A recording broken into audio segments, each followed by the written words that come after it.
So today I'm going to talk about the time that I bought a house for $10 and gifted it to my in-laws.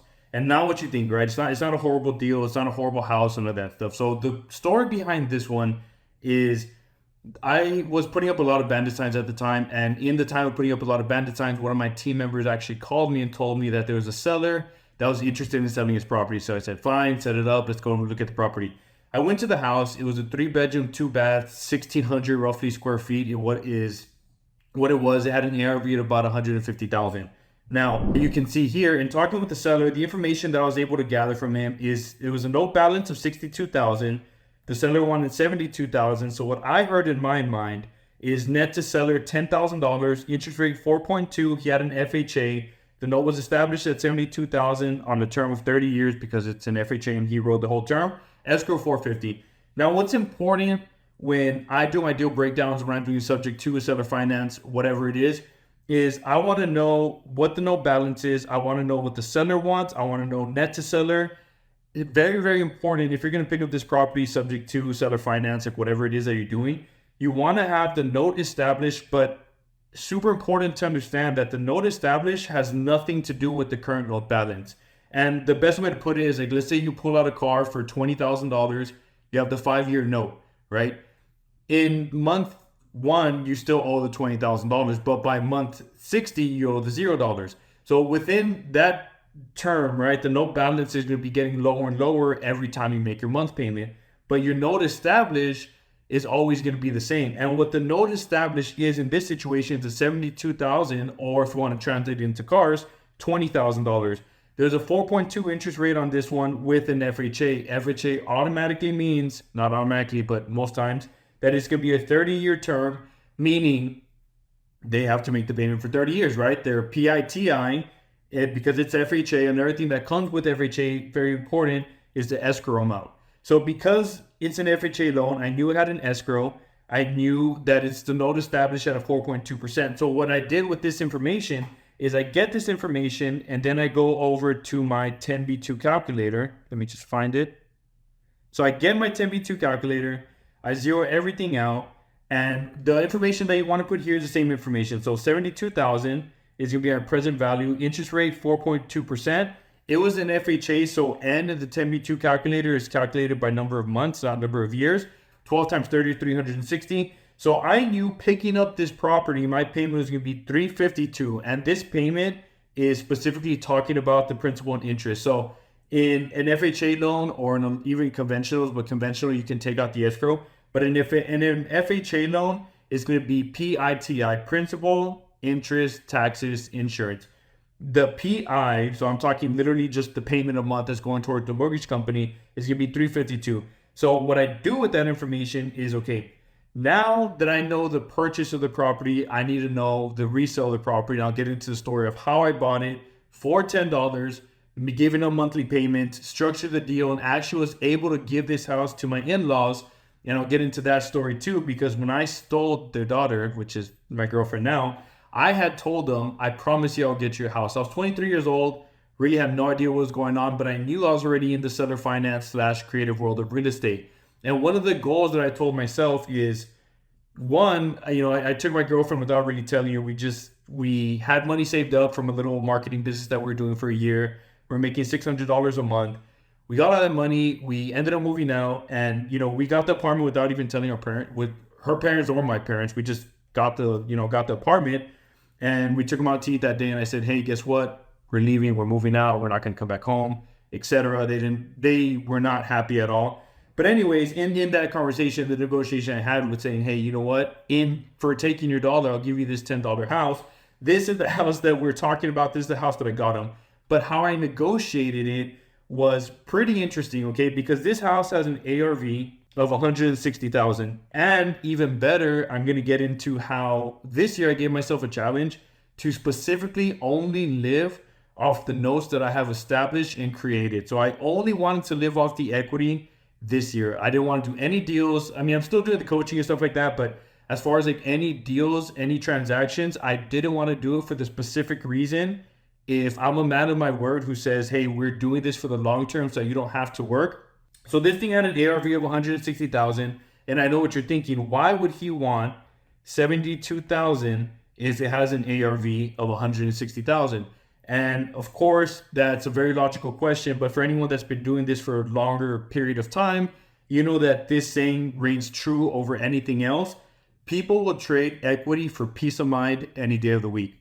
Going into this deal, you have to take it from the aspect of, yes, as an investor, wholesaler, I'm looking to purchase this property to make as much money as possible, slash, what is your position? Why do you want to get rid of the property? How fast do you want to get rid of the property? Everything that goes into, I have a property, I want to get rid of it, right? Because there's two different mindsets. There's a mindset, and if you look at this chart, this is the chart of real estate.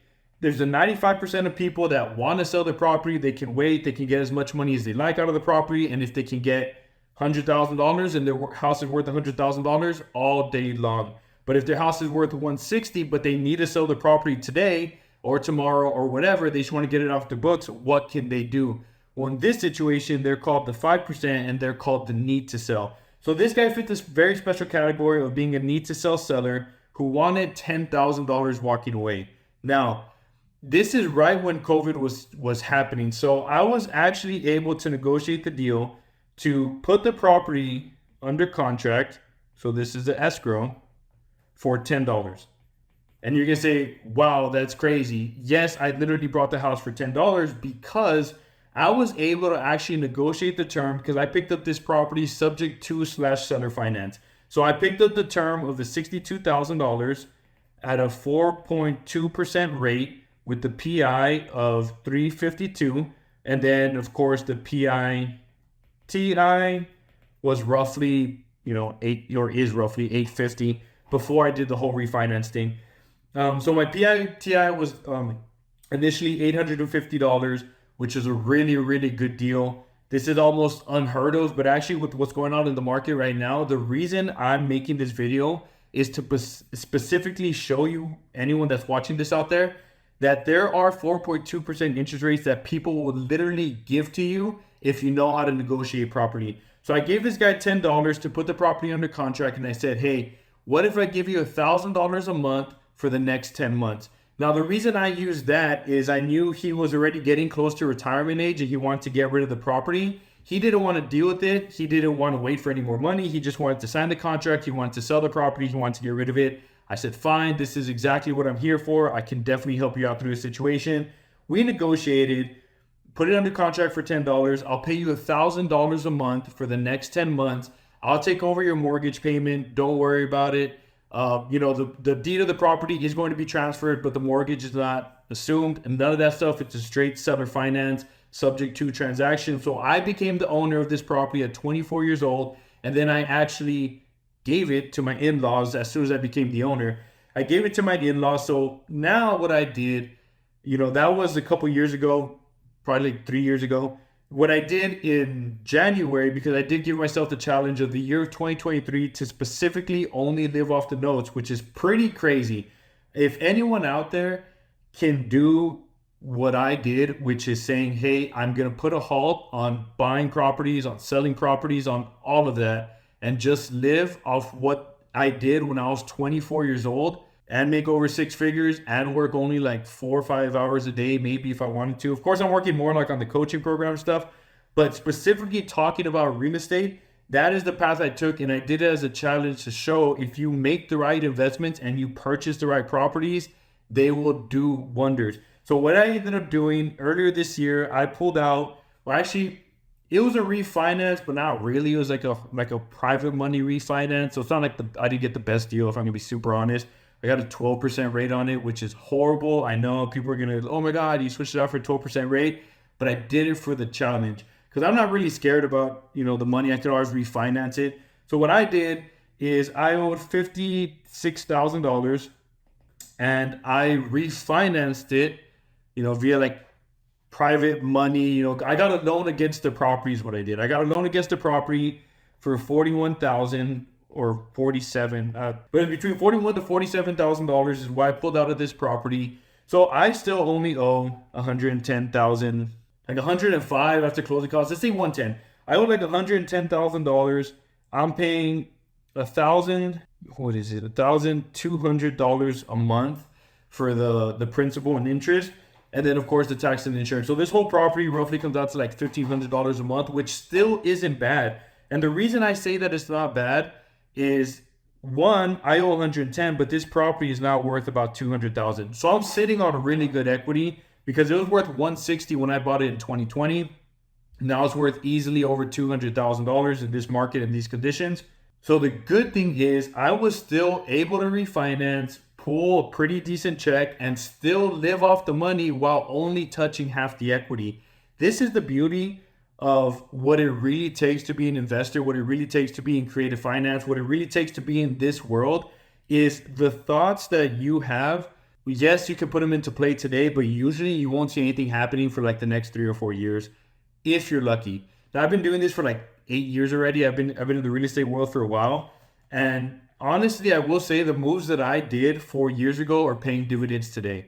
And the reason I say that is because I bought multiple properties when I was 24 years old, all structured very similarly, if not even better, where now to give myself a challenge is just to live on it, right? So this year I'm selling notes. This year I'm transferring notes. This year I'm refinancing. This year I'm, doing a whole bunch of what I would consider is the most creative part of this game, because establishing a note should be pretty simple. Doing rentals is pretty simple. Refinancing, that's where it starts getting a little bit more difficult, because when you put out money from a refinance, you better know how to make more money. So that's like where the situation comes in.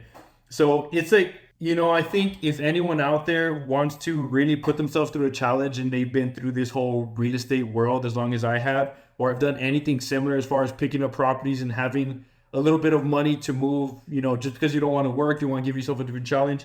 If you're out there, I would say this definitely is the challenge that'll make you or break you.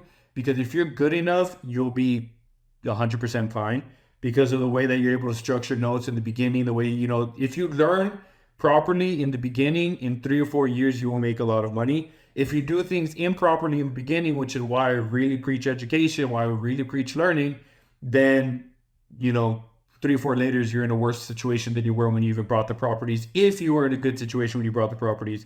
Now, another thing I want to mention in this is if you're out there doing the creative world and you want to start buying properties, just really make sure that you know what you're doing.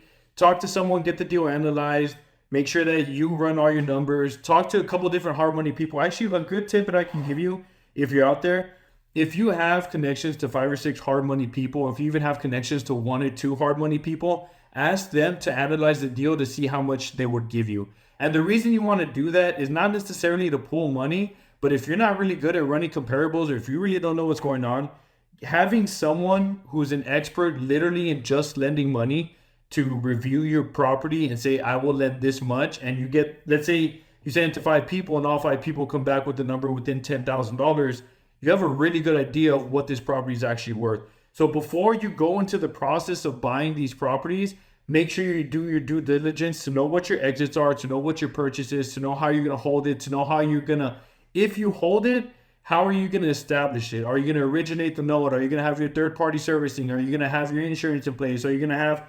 There's so many moving parts when it comes to seller finance and subject to transactions that it's essentially really not like a wholesale deal. If you're a wholesaler and you're looking into getting to this world, or if you're a realtor and you're looking to get into the subject to creative world, it is day and night. The conversations you're having are different.